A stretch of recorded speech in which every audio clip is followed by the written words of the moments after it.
Esam tikuši līdz šosejai. Pagaidām vēl 70 km, bet drīz jau būs 100. Protams, 90. Nekāds 100. Pašreiz mums rāda 140 km atlikumu. Diemžēl vienam nav paveicies.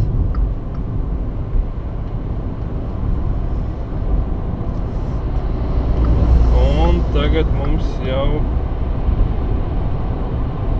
ir 80.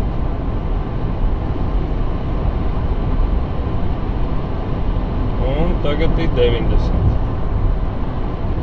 Spidometrā rāda, ka var būt arī 160, bet tas, protams, nav priekš Latvijas, bet Vācijas autobāņiem. Jāsaka, ka krītās resursi. Tikko bija 136, tagad ir 134. Līdz Jelgavai vēl 30 km. Sliktākajā gadījumā būs jāpārnakšņo tur.